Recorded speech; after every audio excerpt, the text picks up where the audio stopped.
Welcome aboard the Seatbelt Sign podcast. We've been cleared for takeoff. Yeah. All right, back for another episode. Today I have Jett Buchanan, who is the world's youngest pilot examiner. What's up, Jett? Zach, how you doing? Oh, dude, I'm doing good, man. Jett, bro, I can't believe it. You just told me offline that you're only 27 and you're a pilot examiner. That is crazy. Pretty fun. It's been a journey for sure, but something that I've really enjoyed, mainly because like I can connect with these students. You know, they're not getting some 60-year-old guy who hasn't been an archer in forever, and it's kind of fun. So I enjoy it. Yeah, right? Like you know how to airdrop things on your iPhone. Yeah, exactly. I know how to use ForeFlight, Yeah, like right. random stuff like that these applicants are like, oh, this guy actually knows who Taylor Swift is. Like, it's crazy. There you go, dude. That's awesome. Well, let's give everybody a quick backstory. So I met you recently when I was out at King Air School in Phoenix, and I don't drink coffee. I try to stay away from caffeine. It just makes me so jittery. And one morning I was like, you know what? I didn't sleep well. I'm going to drink some coffee. Thank God I did, because I walk in and I hear you talking and you mentioned that you're a D.P.E. and I was blown away. I literally told you, I said, you're 50 years too young to be doing this job. Yeah, it was kind of one of those small world things where you never are there drinking coffee. I'm always drinking coffee. It is an addiction that I don't think I'll ever stop, and I need to. But yeah, we started talking at King Air School. It was super fun to meet you and hear your story and connect that way. Yeah, brother. And so you're flying King Airs. Do you have any type ratings? Oh, dude, that's a whole nother story. So I don't really fly the King Air that much. I typically fly the XLS Plus. I've got a Falcon type. I've got a Lear type, Woo! Challenger, and 500. So I've got too many types under my belt right now. Wow, man, at such a young age, like props to you, dude. That's amazing, dude. I'm very jealous, but very happy for you. That's awesome. Yeah, it's fun. Sometimes I hop in the cockpit. I'm like, where is the battery? Like, how do I turn this sucker on? Yeah. With It's not jumping between all those aircraft, man, for sure, it can get confusing. Yeah, but it's worth it. I mean, I stick to one body, two bodies now, the XLS Plus and the King Air 200. Used to fly the 350 a lot, but those are the two aircrafts that I'm mainly in right now. Wicked, man. So let's rewind really quick. You know, how did you get into aviation? Ooh, that's a good question. So I went to school to be an orthopedic surgeon. Found out that I didn't want to graduate at like 32, so switched to the next best thing, which was accounting. So now I can do your taxes and fly Oh, airplanes. Lord, It's don't kind even. of my claim to fame. So are you sorry to cut you off, are you a No, yeah. CPA? Because I studied finance and then I wound up in accounting. Ooh, finance. And I was like, God, I hate accounting. It's so dull. And that's what drove me it into is. aviation. Oh, same. I was like, I cannot sit behind a desk. It's kind of one of those things where I'm pretty sure you're pretty good at finances, and like the numbers add up and logically thinking. But you're like, dude, I cannot sit behind a desk. And that was kind of my whole thought process when I was going through college. Is I was like, I'd rather work with my hands, and aviation kind of fell in my lap. And like once that bug bites, there's just no going back. Like, well, once you experience an airplane, it's just hard to like get in your car and be like, oh, this is fun going 45. Exactly. No, 100%. And when a bunch of pilots get together, we have some pretty cool stories. When a bunch of accountants get together, they're like, did you know that alt equals sums your entire column? And you're like, oh, I didn't know that shortcut. It is like not nearly as cool. So isn't that the truth, dude? That's so true. So true. All right. So you didn't really have aviation in your blood and you got into it late in the game. Later, I should say. And you did some other stuff in school. I did the same thing. I got a business degree. Didn't get into aviation until I was almost 30. So let's jump to, day one, you took an intro flight. How'd it go? Day one. So I started flying July 2nd out in Lubbock, Texas. Got my private July 29th because I wanted to get my private done before school started. So got it done like 20-something days. Just grinded. Loved it. Never looked back. So that was in 2019. So I was 21 when I got my private. Got my instrument the following October, I think, and then commercial the next year. And then a week later, took my CFI, and then the rest was kind of history. So from zero to kind of CFI, it took me 10-ish, 11 months. Wow, It dude. wasn't too quick. Yeah, it was really quick. Well, there's clear evidence as to why you're the examiner and I'm the idiot trying to make a podcast because it took me a year and a half to get my private done. I dragged that shit Holy out. smokes. Dude, I Where dragged did that you shit out. train, dude? What were you doing? Well, I switched between a few different aircraft. My dad was my dude. CFI. I just dragged my heels getting the written test done. And in hindsight, I look at it and I'm like, I definitely could have done that stuff way faster. But I kind of like that it took me so long because now I get all those students that get rejected from all the other CFIs. Yeah. And they come to me in tears and they're like, I don't know if I can do this. And I'm like, trust me, it took me a year and a half. We'll get you there. Absolutely. And that's such a relatable thing that, people just want to fast track. I want to get to the airlines and they just become pilots and not aviators. And there's just such a difference between a pilot and an aviator nowadays. And you can see that for sure. I love that. I'm going to write that down because we're going to bring that up later. But keep on telling me. So you did that 10 months and did you do it all Part 61 or were you at a flight? No, so it was a 141. Okay, it was a great. mom and pop out of Lubbock, Texas. There was like 3 planes in our fleet, probably 2 instructors total. And we were somehow a 141. With kind of a syllabus, so it was super fun. But so we did that. Got my CFI real quick, got my MEI real quick, and then instructed for about a year. I got 980 hours in a year doing that. So no life, it was just wake up, breathe aviation. And then right around 1,300 hours was the first time I got a 6155, which is like an SIC type that a PIC can give. And that was super cool because the 500 jets, so single pilot jets, when you go to Mexico, so you go to Cabo, Cancun, wherever it is, Mexico doesn't recognize that 60 or that PIC single pilot waiver that the FAA gives to America. So all these single pilot jet captains need an SIC when they go to Cabo, Cancun, Mexico City, wherever they're going. And so out there in Lubbock, Texas, there's a couple jets that was always going to Cabo and they needed an SIC. And so you'd get in the plane with the PIC, do some ground, he'd give you a 6155, and next thing you know, you're sitting right seat in the Citation Encore going to Cabo. And so I started doing that a lot, which was super fun, super eye-opening, a lot of stories. And then I built a lot of jet time, hit 1,500 hours, got hired on by this company, and they were doing 6155s like crazy. So I was like in a Challenger at 1,500 hours, and an XL, and a King, all of these different types because I just sit right seat because they needed bodies. And that was that was the first aviation experience that I've really had because it was all just the Wild West out there, man. Just flying kind of junks of planes. It's just how that can go. But built time there, got about 800, 900 hours of turbine time in a year, and then just kind of kept trucking along, and then realized that I was just getting screwed. It's like you either love flying or love getting effed when it comes to Part 91 sometimes. And I kind of got tired of getting effed. And so there's this job that came out that was just some God-fearing people out in Arizona, just really connected with me and my wife. They flew my wife out and got to know their operation. And now I'm the chief pilot for them. And that's kind of what I'm doing full time. And it's just night and day where just God-fearing people wearing hey dudes and jeans, have all the money in the world, you'd never know. And just really have fallen in love with their family. And so it's like, I will retire with them. They're just awesome people. Man, that is an incredible story, and kudos to you. You really kicked ass, man, and you were like, I joked for a long time. I'm sitting now just a little over 2,000 hours, so still very young, very low in the game, very low on the totem pole, I should say.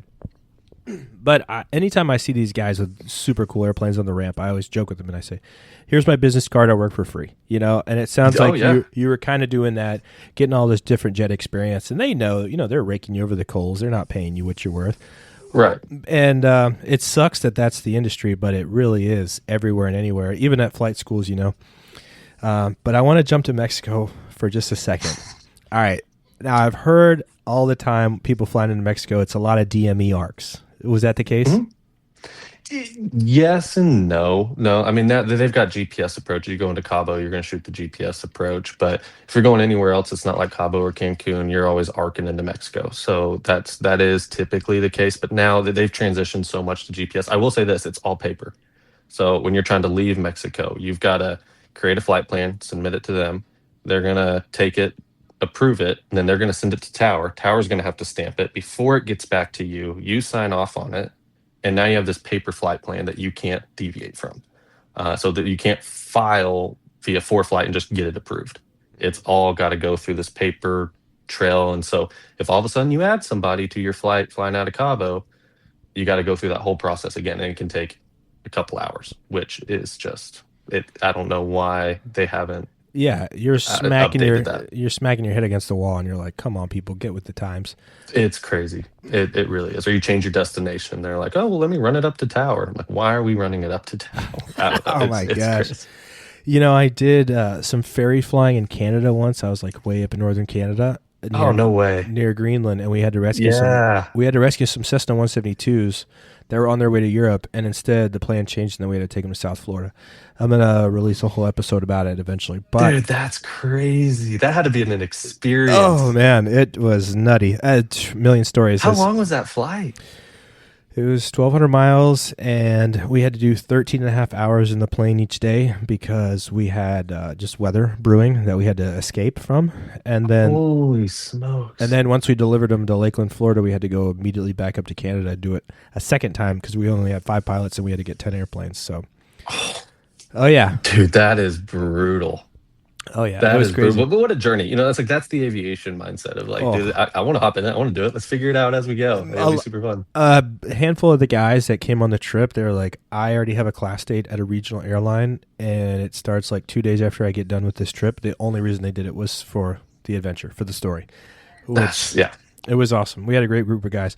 But what was interesting in Canada, it was a lot like you said. We had to call flight service, and we had to give them like, here's our 5 tail numbers. This is our route of flight. This is where we expect to land, because airspace is just different outside of America, dude. It really is. And everybody's like, oh, English is a universal language. It absolutely is, but it absolutely isn't. Like when you go into Mexico, everybody's speaking Spanish in the air. Yes. And yes. then they get to you and they're like, oh, November 2222 or whatever it is. And you're like, Right. I don't know what anybody else is doing. Everybody else is speaking. It's like, what's going on? Dude, that couldn't be more Anybody accurate. is. Same for us, dude. We were in French Canada, and we landed at an airport. It was like a small regional airport, where it's got like a terminal with like 3 gates, something very, very small. And we landed as the sun was just disappearing below the horizon. And I mean, it was like completely night. But Canada, I don't know about Mexico, but Canada, you have to have a safety vest on, like anytime you're anywhere on the airport surface. Interesting. I didn't know that. And so we're just like dog tired. We're just trying to get fuel, and we want to go inside the FBO, go use the bathroom, get some energy drinks from the vending machine, right? Because we still had we had one more leg. And this guy's like, and we're like, dude, we don't speak French. So we're literally talking to this guy through Google Translate on our phones. Oh gosh, it was. And a I'm mess. sure he's intense, and you're like, I'm just trying to survive right now. Exactly. So, but dude, that is so killer that you got a lot of international flying early on. And it's fun. Let me ask you really quick for all the newcomers that are moving up in this world. How did you get in with that company that was flying jets? Did you have a contact on the inside, or did you just walk up there and you're like, hey, my name's Jett, here's my card, like, because people ask me all the time, and what I hate to hear from people is like, well, I submitted my application and I never heard back. And it's like, dude, most of these jobs you cannot just apply online. You can't just send one email. You got to follow up. You got to make those contacts. So tell me, how did your adventure start? No, Zach, you're exactly right in that. In being with a lot of these younger pilots as a D.P.E, I get asked that a lot. The number one thing I always tell people is like, be kind to everybody. That is the number one thing. Because guess what? There's a lot of pilots in the world. You're not God's gift to aviation. You're just not, right? And so you're very replaceable. What's not replaceable is your personality, your work ethic. When I get up in the air and I'm with you for 4 hours, can we have a conversation? And can we talk? And so that is way more marketable than you come in there and be like, I can grease a Cessna 172. It's like, I don't care. So can 900,000 people, like it is not that special that you can fly a plane. It's hard. It takes a lot of skill. I'm not discounting that, but not everybody can do it. But everybody that does do it, for you to be an outlier, be kind to everybody, have a great work ethic, great ethics in terms of morals, go decisions. And like, you just never know when your CFI or your student or your person that you trained with is all of a sudden at SkyWest or flying a global, and they're like, hey, we need a new SIC. And he's like, hey, before we put that ad out, let me reach out to so-and-so. Let me reach out to Zach, because I know his character's great. We'll vibe with him, and he's a good pilot. And that's where that connection, especially in the Part 91 world, because it's not competitive, but once you have just a beautiful family that you really love, or a company or an organization, you hang on to it and you treat it like a diamond, and you don't want anybody to come into that to hurt that culture. And so, like, I just hired a new co-pilot for our company, and he was one of my students that I trained, because I was like, this guy's awesome. He's teachable, and he's just got a great work ethic. And he may not be the best pilot right now, but he's coachable and teachable, and I know I can get him in this airframe. And we hired him. We didn't even post anything on Indeed. It's just all who you know. And so be kind to everybody. Yeah, I couldn't agree more. Be kind.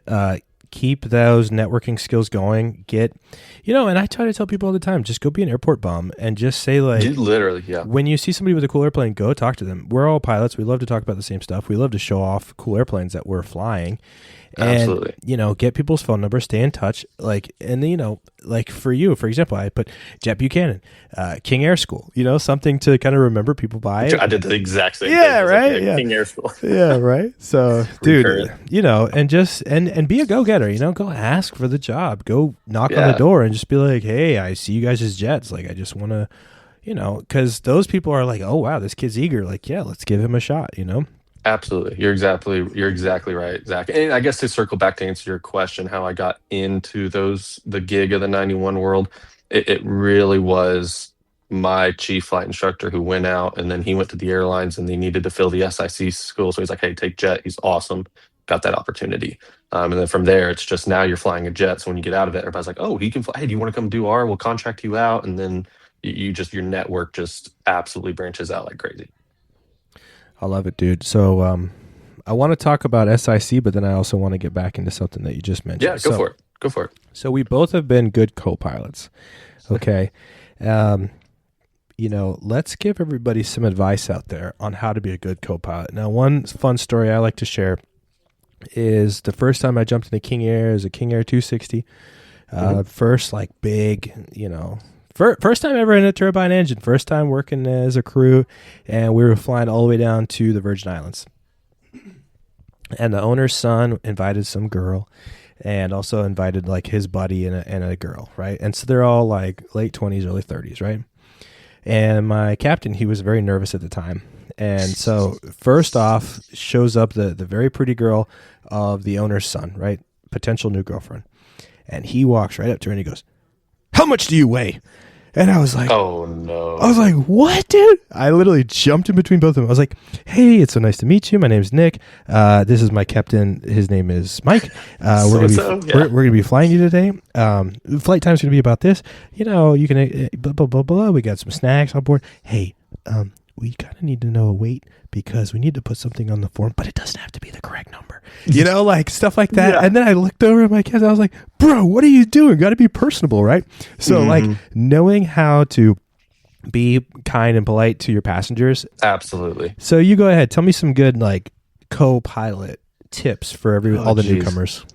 So not trying to say this like in a weird way. I wasn't in SIC all that long because as soon as I got like this turbine hours, they just jumped me to a PIC in the King Air, and then once I got turbine hours, they PIC'd me in the XL, and then so forth and so forth. So, but I will tell you a lot because you're 100% right in terms of it's a service, right? And then when you close that door and you hop up front, now it's a skill. Now you're going to work, right? So before that, it is all servant heart leadership, right?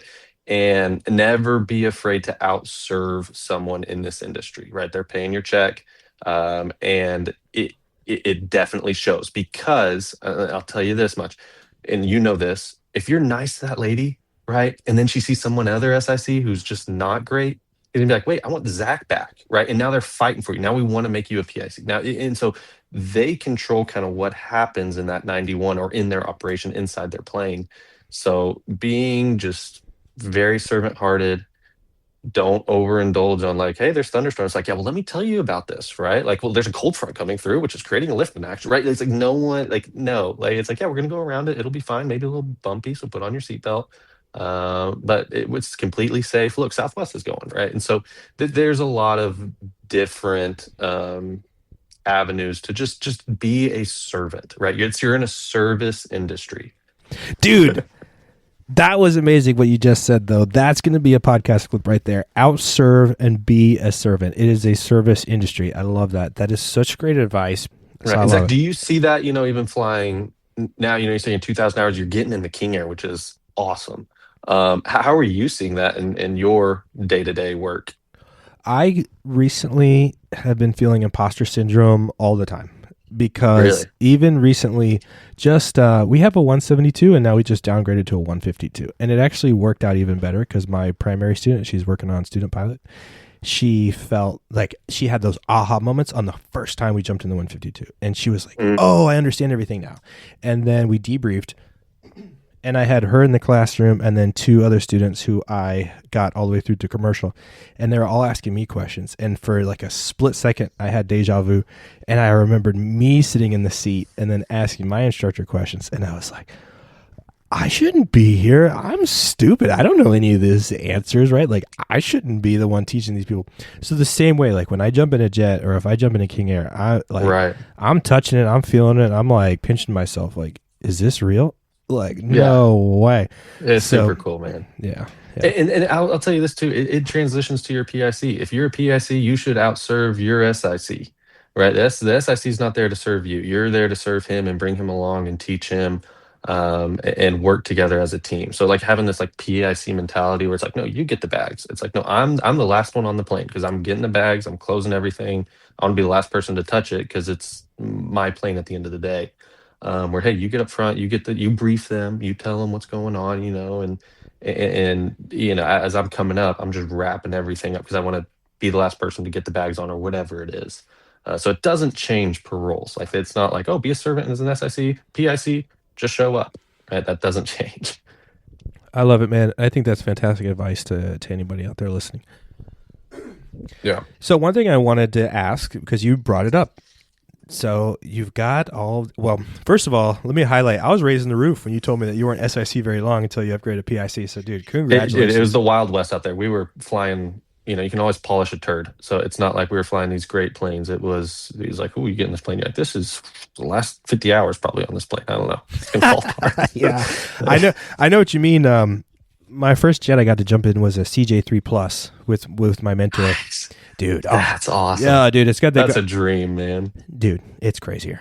When I got in it to get my 6155 type rating, I look at the Hobbs, it had 12 hours on it. It had a G3000. It has a G3000. Oh, dude, it's almost like you press a button, you go, Siri, fly me to Denver, and it says what altitude. Like, it's crazy. So we got that, and then my dad's flying a Hawker 400. Oh, I love the Hawkers. Those are cool. And kudos to you.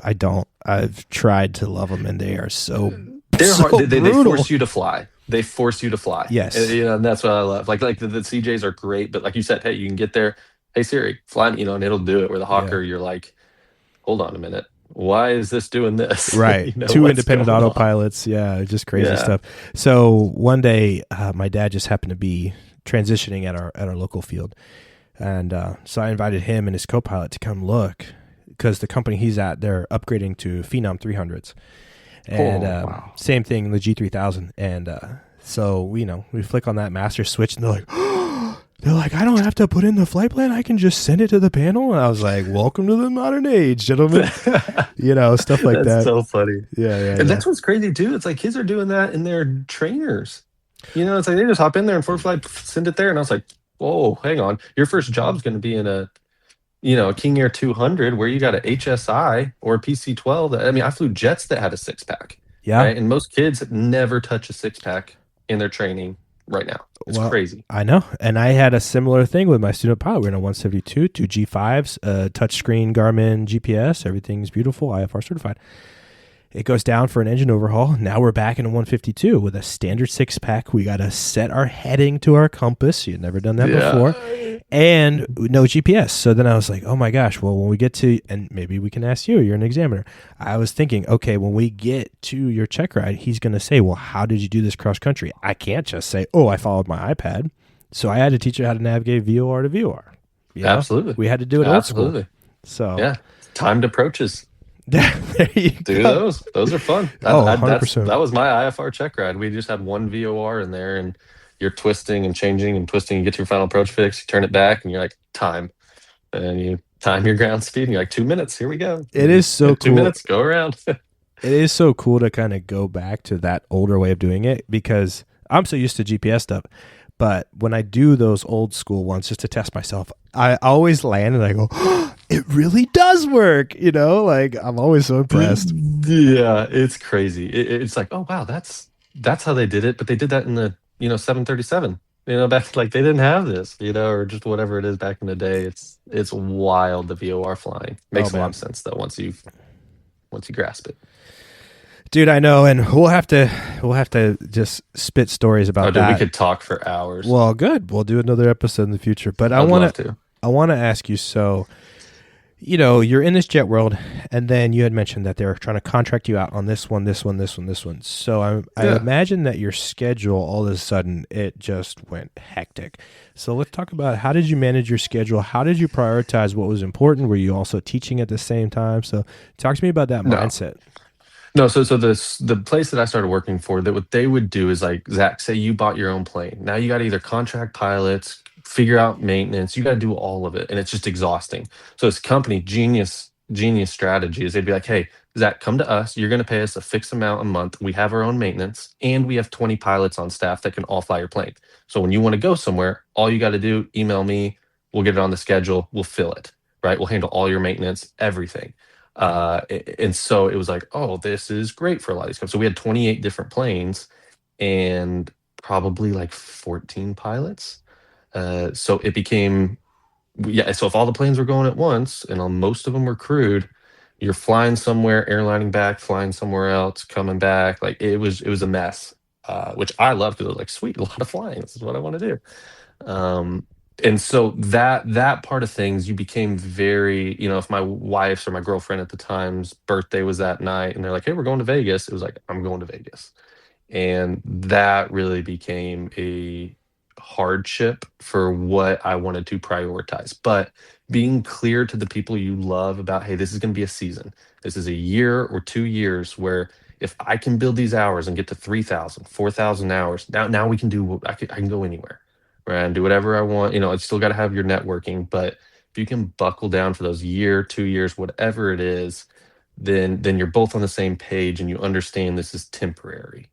And my wife at the time, or I guess fiance, whenever we were doing that, we were both on the same page there, and that really freed me up. Where when I left, she wasn't like, "No, you got to leave," and making me feel really bad, because I don't want to leave her. I'd rather much be with her than like your girlfriend. It's like you'd rather be with your girlfriend than go nowhere, Montana or whatever it is. And so being on the same page there really freed me up. Man, I'm glad that you kind of brought this up, because prioritizing quality of life versus career goals and salary pay is definitely, it's a split road in this industry. Mm-hmm. I have friends. Yeah, go ahead. Or go for it. No. I was just commenting on that. Like the work-life balance, I don't like that lingo. Mainly because I think of like, actually I read this book, like How to Win, a great book, but the author described it as like, it's like Jenga. Like when you say work-life balance, it's like, okay, I'm going to stack all these blocks, try to balance it up until eventually it just falls. And so like when you have that mindset towards stuff, you just pile more stuff on. And it shouldn't be this balance. It's got to be this fluidity. It's got to be this, there's seasons of life that, hey, I'm prioritizing work more than X. Or I'm going to prioritize X more than work, or whatever it is. And so you just got to navigate that life cycle instead of trying to balance all the stuff up until eventually it topples over. The Jenga analogy is really fun, and I couldn't agree more. Like, I don't know that I'll ever be a 121 guy. I've said it a million times. I'll say it again.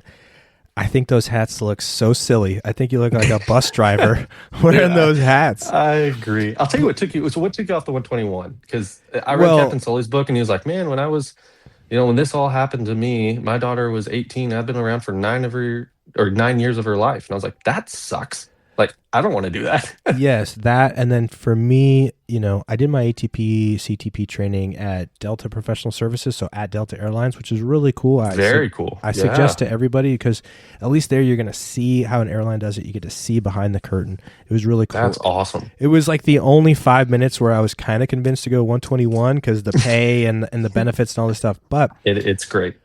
the scheduling, and I'm sure with all things, once you get into it, you get used to it and you get good at it, but like not knowing what next month holds, like I'm sure for, people in that world, it's hard to plan life. Like, okay, what if we had a wedding pop up, or what if we had a birthday pop up that we forgot about, or Right. something like that. Whereas in the charter world, it's like week on, week off, and I know my schedule for the year, and, girlfriend, wife comes to you and they're like, hey, we want to go to this event.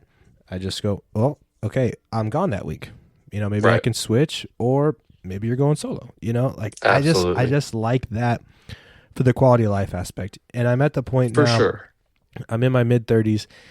I don't really care about flying the biggest wide body out there. Like I really don't care. I already don't like being in the terminal all the time, and I really Yeah. hate TSA with a passion.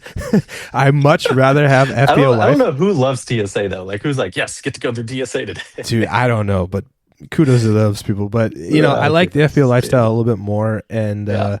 I like flying the Ferraris over the buses. oh, dude, 100%. And now with my captain and I, we like to call it airline-induced hysteria.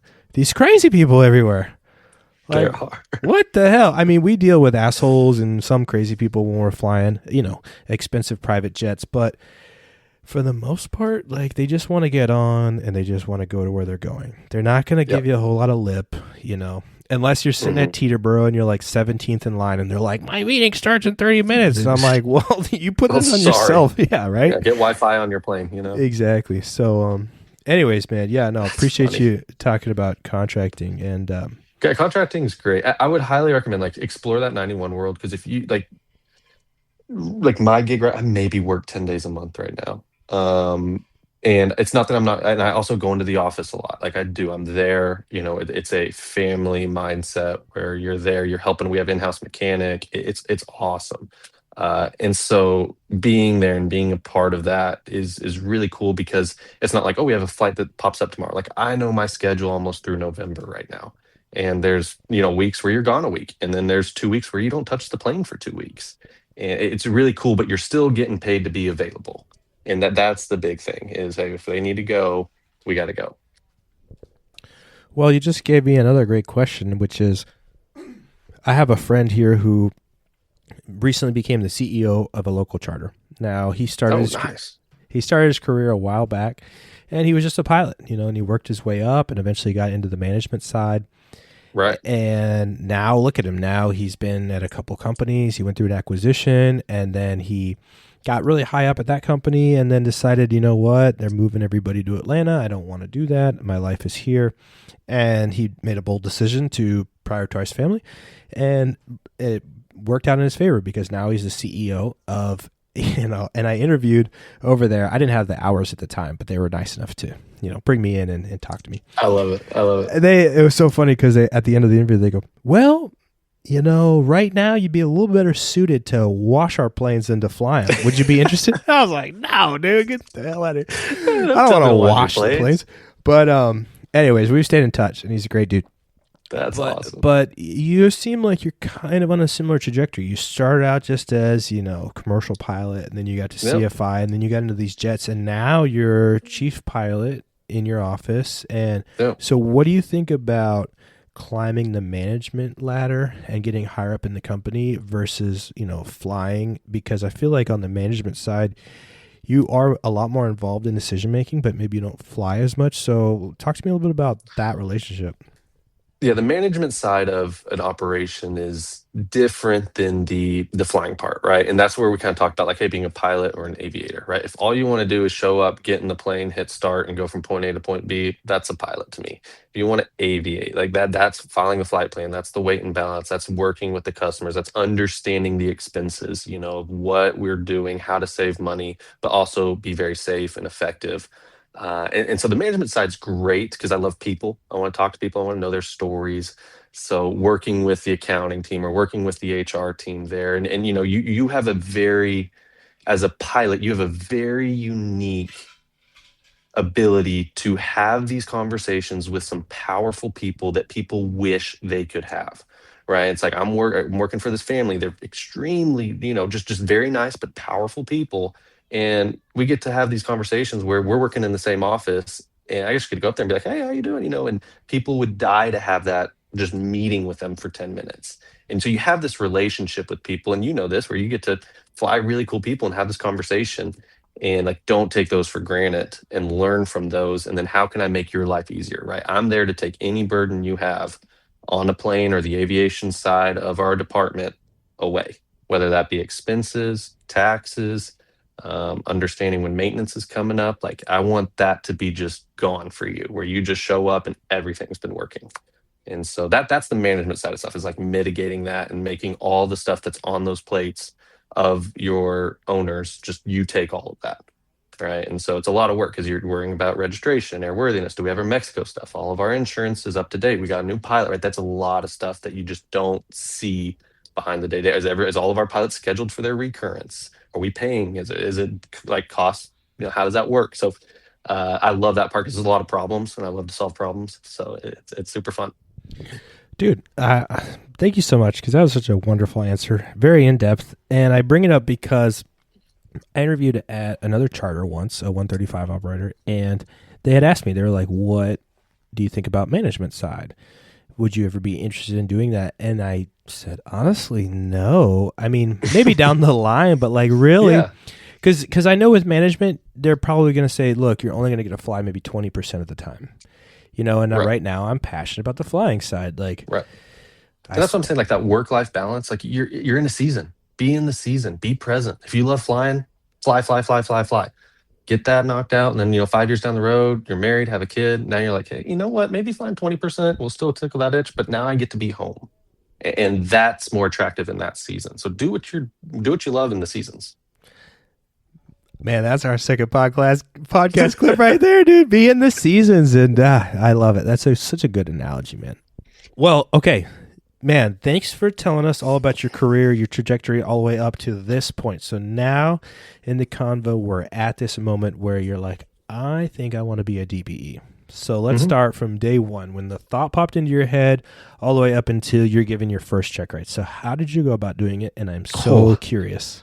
Well, we know the FAA is very quick in everything they do, right? So it's super fast. Oh, yeah. Usain Bolt, baby. Fast as hell. Dude, so fast. No, so it's a long process. And it's a process that's broken right now that I hope the FAA will fix really quickly. Again, it's kind of all who you know. So one of my chief pilots, she went off and worked for the FSDO as a safety inspector. And where I was in Lubbock at the time, one of our D.P.Es was kind of retiring. So now we have 0 D.P.Es because we're in the middle of nowhere, right? So they were like, we need a D.P.E. And she was talking to me, and I was like, I would love to. Like, how do I become a D.P.E.? And so, you read Order 8000.95, and you got to be at least 23 and have 2,000 hours of PIC time. Like, there's some stuff, dude. So don't quote me on this. Like, you got to have an instructor certificate and, all that fun stuff. And I met all those requirements. Got to fly in the jets for a little bit. I was 23, and she's like, you should apply, because this is our FSDO. We don't have anybody applying. Apply. So I was like, okay. So I applied. And sure enough, you kind of go through this interview process. And at the same time, that's when we started moving to Phoenix. So I accepted this job out in Phoenix, and we're moving. Well, now you got to move FSDOs. And with the D.P.E. process, it's a DMS system. You apply. It's a bad system right now, because I have a managing specialist. He can only oversee about 10 D.P.Es, and you can't really fire a D.P.E. We don't work for the FAA, right? We're independent contractors that have been given authority to conduct check rides and issue certificates. So I'm not working for the FAA. So you can't fire us unless we do something weird. So if your managing specialist can only have, roughly 10 D.P.Es under his belt, well, 8 of those people aren't doing anything, and 2 of them are doing 90% of the work. So when you're trying to fill that, it's hard. That's why it's hard to find D.P.Es right now, is we can't just get rid of 8 of these D.P.Es and fill them with great, hungry guys who are wanting to be really good D.P.Es. So that's what the FAA is worrying about right now. So then once someone retires, or just says, hey, I'm done, I'm hanging up, or breaks a Bravo and they shouldn't have, so now they got revoked. Now they're like, okay, we need to find a D.P.E. Then they go. And sorry to cut you off. No, cut me off. It's kind of like your tax accountant. He's your tax accountant until he's dead. No one in their right mind would ever give this up. And as long as they can hold a 3rd-class medical, they're going to keep doing it, because. Absolutely. So, all right. So keep Yeah, so rolling. no one's so you have one guy who's doing one check ride and you have other people who are doing 40, right, a month. And that's the problem. So, one guy finally decides to leave or breaks a Bravo, he gets revoked or whatever it is, and now they need to get a DPE. So the FSDO looks at their application list and say they have 50 applicants. They just take the first guy and they're like, they pull him out. You meet all the requirements? Yes. All right, we'll give you an interview. And if you make it, guess what? If you're number 50 in line, you just went to 49. And so that process can take years and years and decades a lot of times before, because they don't just look at, and how I understand it, I could be wrong now, it could have changed, but when I was going through it, they don't just look at the 50 applicants and say, who's the best? They just look at the first one, pull them out, you meet the requirements. All right, let's interview you. If you don't do good, all that stuff, okay, we'll look at the second guy.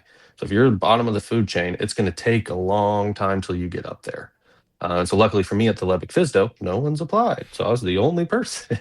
So I kind of started my interview process, moved out to Scottsdale FSDO.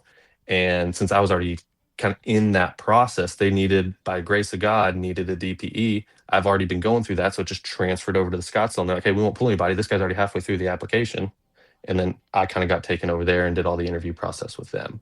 And so from start to application to like DPE, about a year long, because you got to go through Oklahoma City training, you've got to do flights, you got to go to a panel and get interviewed and phone interviews. There's a lot. It's a pretty big process. And you definitely need to be involved, like in the W.I.N.G.S program or going to a bunch of seminars. Like there's a lot of stuff they're looking. You got to be a chief pilot. They're not just going to pull anybody. That you've got to, because you're representing the FAA. No one sees the FAA until they see a DPE, and we're really not the FAA either. So you're a representation of the FAA. So they put a lot of trust into you. So you got to be solid. And it's not like the interview's not like, hey, quote me 91,205. It's, hey, your private pilot says he doesn't know the difference between a cumulus and a cumulonimbus. Is that a failure? Like walk me through your thought process on that. It's like, well, it's different. And if an instrument rated pilot doesn't know the difference, that's a bigger story than a private pilot, because he can at least see what's out there and be like, oh, yeah, don't go there. But your instrument rated pilot, he can't see out there. He's in the clouds. And if they say there's cumulonimbus clouds, and he's like, yeah, we're fine. It's a bigger problem. So it's a lot of ethicals and it's a lot of ethics and morals that they're really asking you about. Wow. Dude, that is incredible. I am so glad I went to go get coffee that day and I took 3 sips Yeah. of it, because that alone was so neat to hear. And I would love to interview you at a second time just to go through like the entire process of that, because it fun. sounds so interesting, man. I couldn't believe it. It is. I had no idea that they send you to Oklahoma. Like, that's cool. Oh, dude, it's the best training, and I've done a lot of type schools. It's the best training I've ever had, because you sit with people, and it's a room about 10 DPEs. They do, I think, like 6 to 10 of them a year, and you got like 10-ish DPEs in there who are all going through the same thing from all over the country. And you're sitting with people who wrote the FAR or wrote the ACS. So it's like learning the book of Matthew in the Bible from Matthew. You're like, oh, Damn. this guy wrote the book. This is why he's saying it. And so it's really cool to pick these guys' brains, and they show you a lot of neat stuff. And just it's unbelievable. It's just like a coffee conversation. Yeah, man, to be a fly on the wall in that room would have been, for me, tremendous. Like, I don't think Dude, I'll my ever get there. notes. Maybe when you wrote down a lot of notes. Oh, dude, you get so many notes, because it's you got to know you're the guy, and if you don't know it, and so it's. I mean, you definitely got to be humble and be like, I don't know, but I'll find out. But at the same time, you've got to be the one who's upholding the ACS standards, and if you don't know the ACS, how can you uphold those standards? And that's the big thing. So I mentioned imposter syndrome earlier.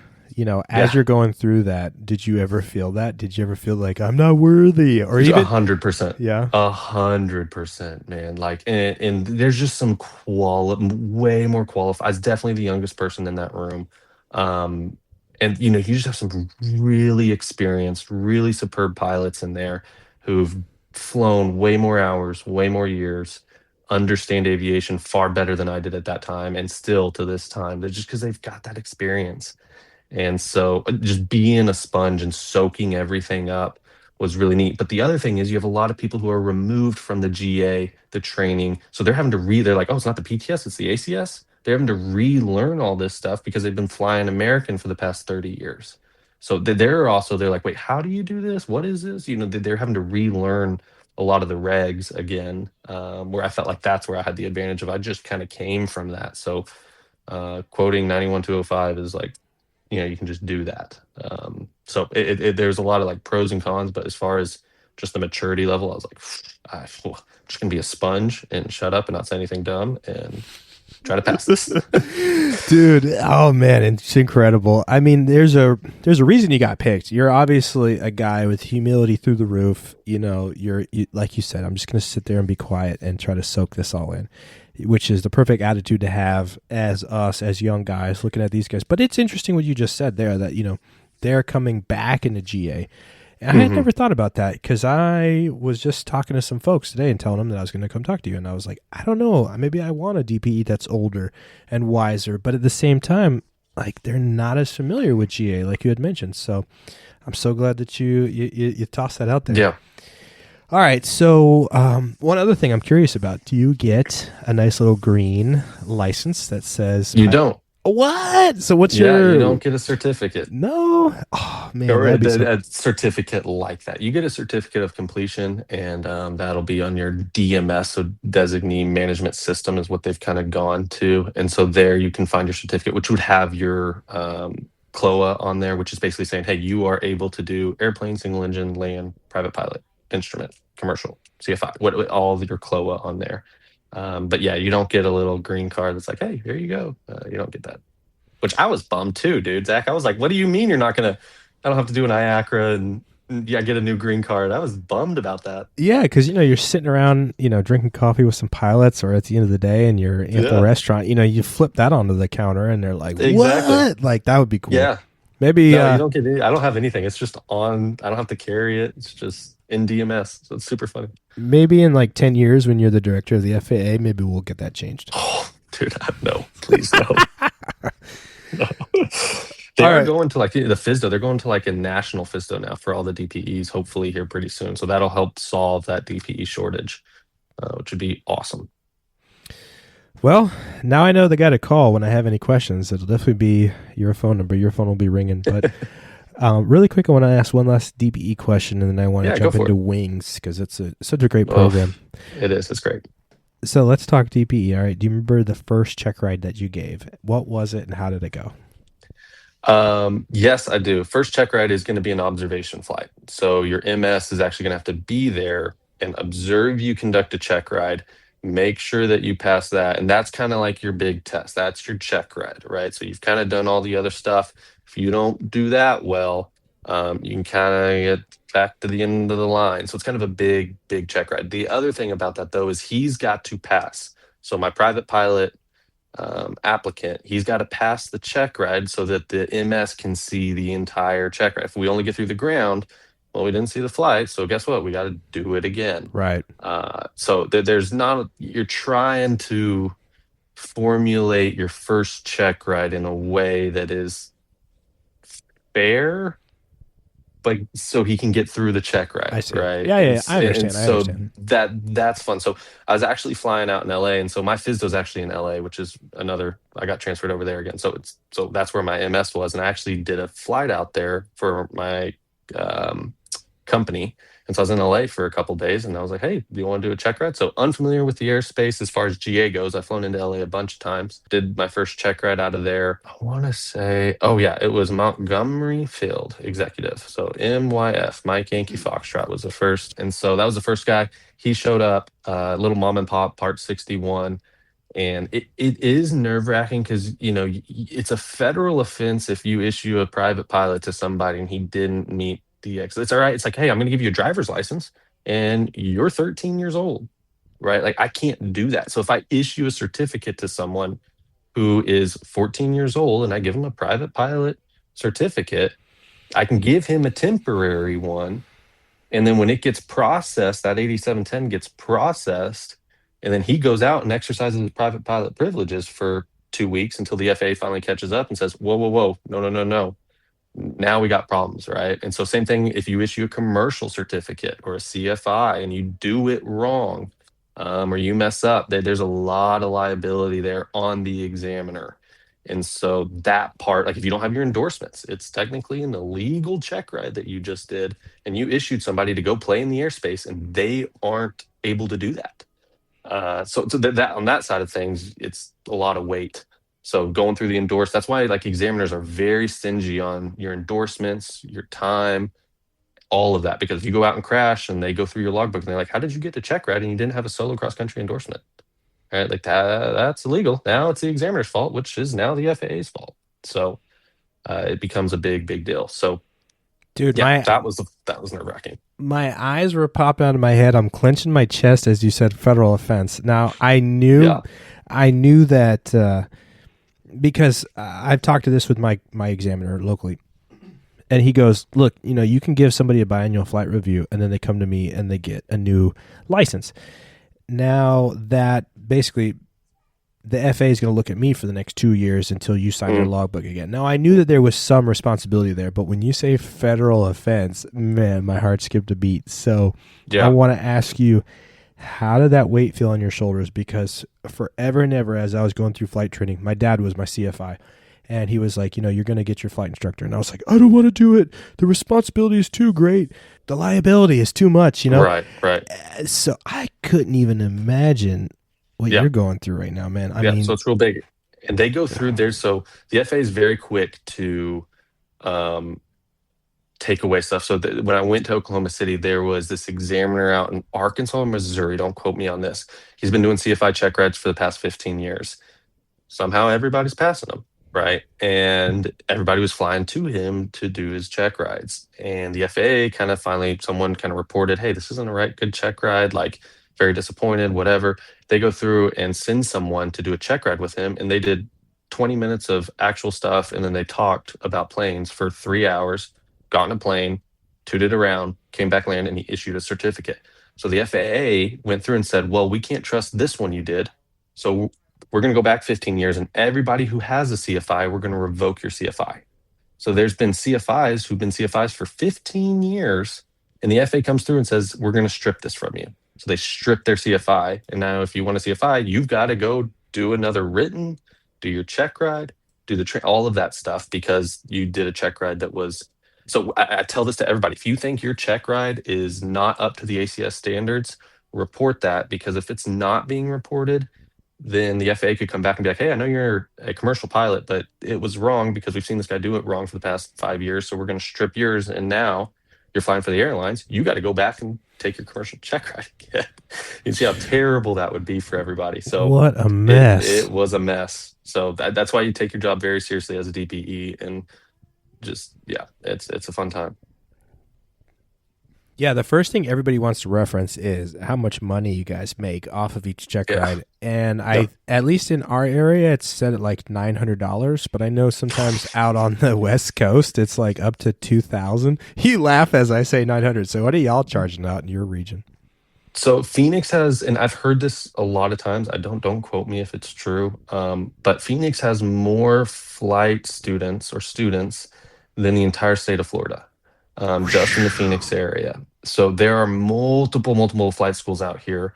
We have some of the busiest deltas in the world out here because they're parallel runways, and you will go from the tip to tip is kind of what we call it. You go outside the delta, come back inside the delta, or the other side for your traffic pattern. So for you to do 3 landings, it takes forever. It takes an hour. Yeah. Holy moly. So out here, the going rate for private is 15 right now. Wow. And so dude, it's bonkers. I mean, I think my check ride in Lubbock was like $300, and then out here it's 15, which you don't want to screw other DPEs up, right? I don't want to be a guy who's like, no, that's ridiculous. I'm going to charge 500. And now, but I'm not the guy saying, no, you can't find DPE. I'm going to charge 2,000. I'm trying to be as fair as possible. Yeah, agreed. Where I have a lot of leeway is, hey, if we discontinue or if we fail, I'm not going to charge you the full boat again or even half. Like, it depends on what we do. I'm so glad you mentioned that because that is what my examiner has done, and I've done all check rides but one with him. And he goes, look, our standard rate, and I think they do it statewide. I don't know how it is in North Carolina, but pretty much all the examiners within a region, they tend to stick to a certain price. My guy, he goes, look, I charge 100 extra above everybody else because I'm not going to charge you a second time if you fail for any reason. So that way, that ethically I did not fail you to get more money from you. Okay, there's Right. no financial incentive if you fail. It's literally because you could not meet the standard. Now, I've heard some horror stories. Like a buddy of mine went to South Florida and did his CFI, and it took him 3 attempts. So that was 1 full payment and then 2 half payments. So I think he ended up spending like $4,000 on the CFI check ride. And honestly, Right. some of the things that he busted, it was like a definition, and they were like, "Oh, well, that's not the FAA." Hmm. And I'm like, well, keep it simple, stupid. That's my method, the KISS method. Just like we're just talking layman's terms here, okay? I don't need to give you the Exactly. exact definition of a cumulonimbus cloud. You know what I'm saying? So I like what you said there. I may not charge them on a second attempt. So Yeah, and we'll be very, very upfront about that. Like there is like discontinuing for weather is something that drives me bonkers, right? Because we can't, before we start, we've got to make sure we have weather, we're good to go, and I've got to get a verbal confirmation from you that yes, hey, we have the intent to fly. And then we finish the ground, and they're like, well, the wind's like at 10 knots. I'm going to discontinue for weather, and you're like, okay, like what are we doing here? So stuff like that drives me bonkers because it's like the weather's fine. Like you just told me your minimum's 15. It's way below that. Why are we discontinuing here? And they want in Phoenix, we can get 2 knots of wind all day long. And when it gets yeah. to 10, everybody freaks out. Oh Lord, So it's funny. they're just worried about hitting that spot, on the runway for their spot landings. But let's at least go out and do all the maneuvers, come back. And if you miss a short field, let's man up. I missed my short field. We failed it. We can come back and do that little thing again. So I don't know. That can be frustrating. No, you're right. That's a fantastic point. And I think I'm going to relay that to all my CFI friends. It's like, go out. Yeah, go out, fly. Just do everything that you can. Advance as much as you can. And if you fail because of the winds, well, okay. And yeah, again, I'm not encouraging you to go out and fly when the weather's bad, right? Discontinue. If weather's bad, yes, weather's bad. Don't go out and fly. But what I'm seeing out in Phoenix is you told me your personal minimum's 15. You said we're ready to go fly. You get out there and it's 10 knots and you're like, I just don't feel comfortable. And it's like, well, then why was your minimum's 15? Like that makes no sense to me. Yeah. But it's your check ride. It's your day. I tell them that it's your day. Do whatever you want to do. And if they want to do that, then by all means, that's their choice. Well, that's very nice of you. And so just to wrap up the DPE stuff, and I have one final question for you. Actually, no, Yeah, wait, go for it. Two more things. Yeah, ask as many as you want, man. Thanks, brother. So tell me one examiner story that, your heart was so full and you were just like so excited and happy for this person. And then I want to hear, maybe even tell me this one first. Has anybody ever cried? Yeah. Lot of cries, a lot of tears. Oh, dude, how do you handle that? Because my one student, she was like 18 and she messed up one little thing, and then the examiner's like, okay, well, she's done. Literally, as I'm walking in the room, she's like, oh, wait, it's right here. And I was like, oh, can't you guys just wrap it? It was literally like the last question, and then she remembered it, and she was crying, and I felt so horrible, It's the worst part. Like, there's nothing. Transitioning from the CFI mindset to the DPE mindset is very difficult. That was something I vastly underestimated because I want to teach. So when I'm asking you, what is P factor or what is, walk me through a scenario where whatever the scenario is, and they start giving me information, I can't be like, try again. I can't tell you that you're right or wrong per se. I can try to lead you there a little bit sometimes. So like on the RUAC thing, it's like rote, understanding, application, correlate. We're examining on the correlation application side. If I have ever got to go back to the rote, that's where the failure's coming. Because I'm like, do you actually know what you're talking about? Right. And if you don't know the rote, then you can't understand it or apply it in any sort of the matter. So if you ever see the DPE kind of talk about, when is it VFR or IFR, and you can't really answer the question, or a scenario that's like, hey, we're going into here, what's the weather got to be? And you're kind of giving stuff. He's like, hey, when is it VFR or when is it IFR?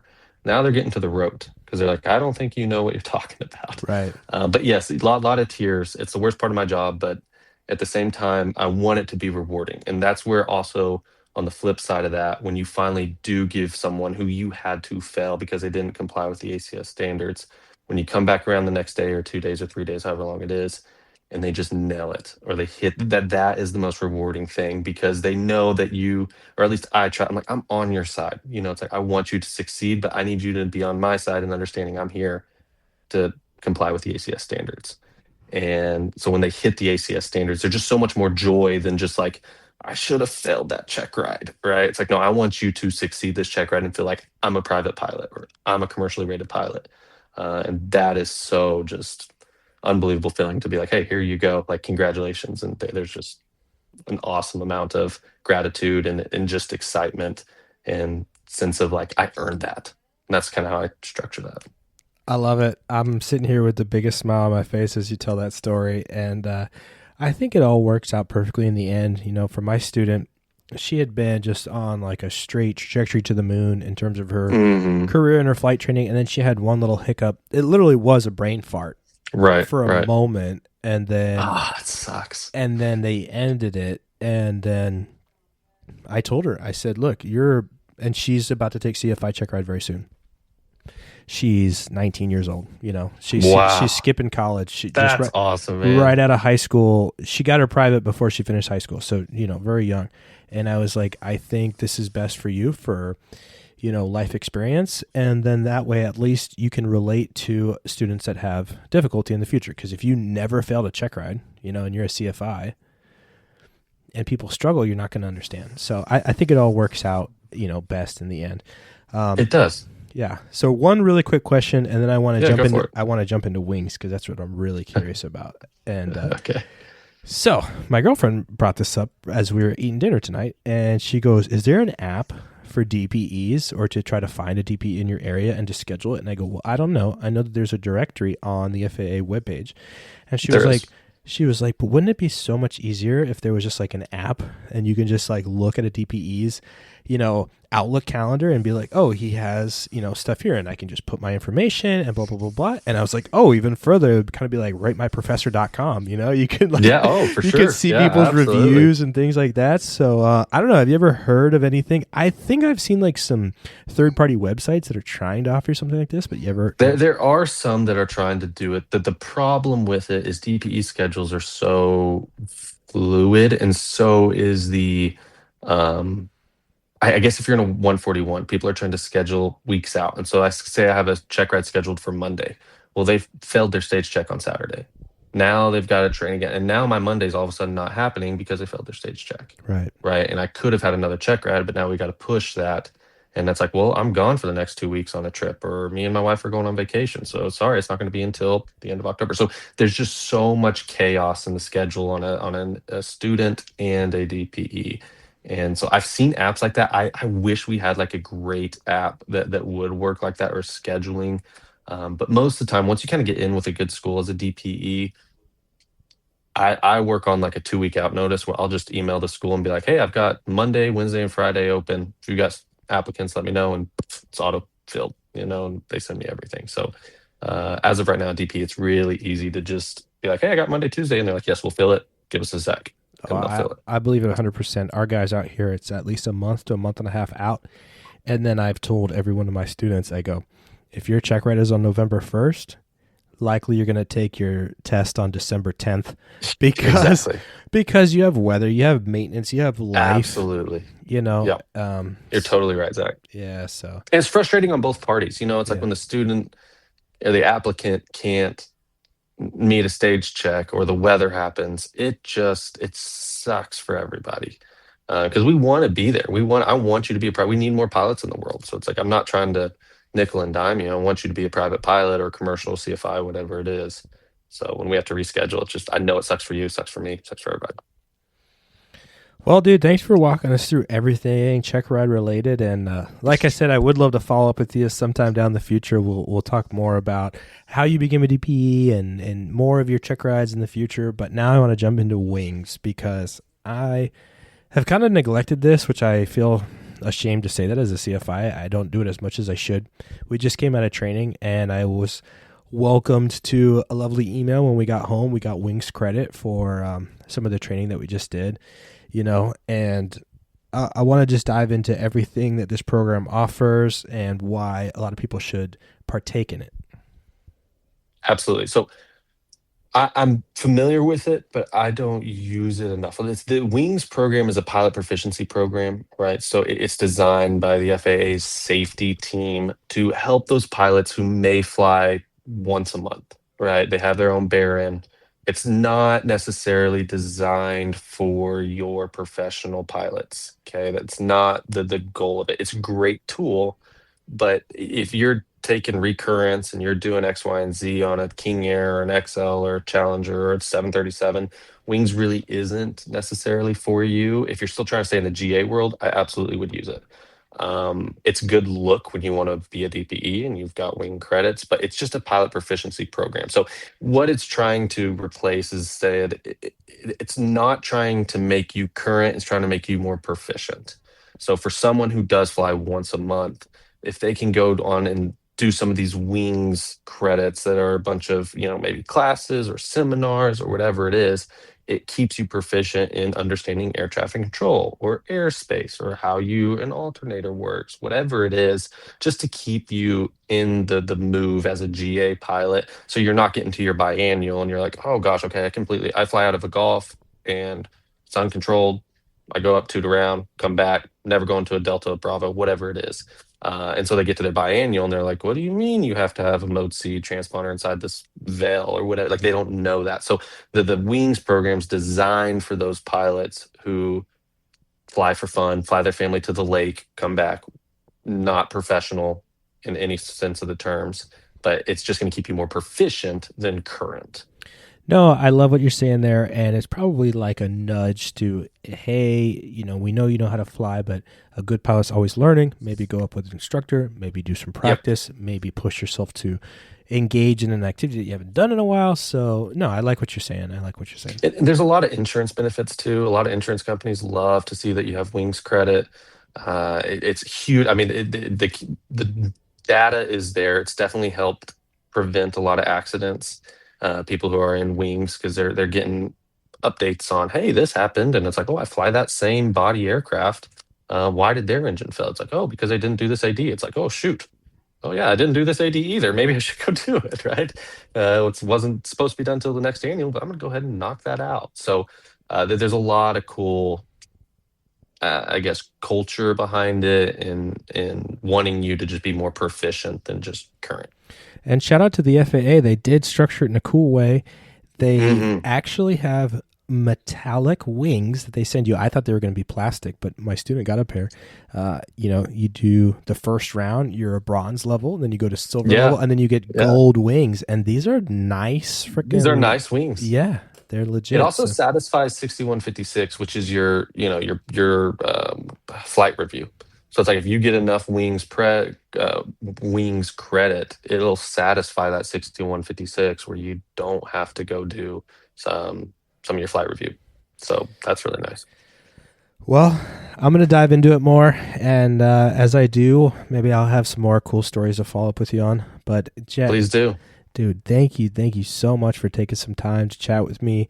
I just love having cool stories. And again, we'll follow up maybe 6 months, a year from now. We'll both have some cooler stories.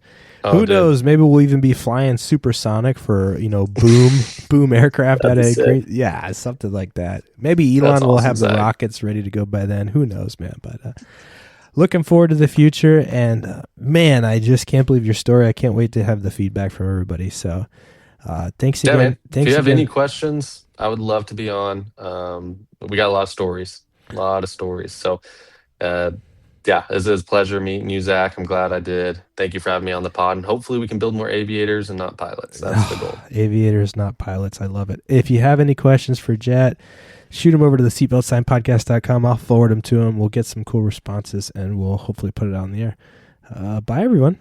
Clear to land. Wing 280 at 7 off.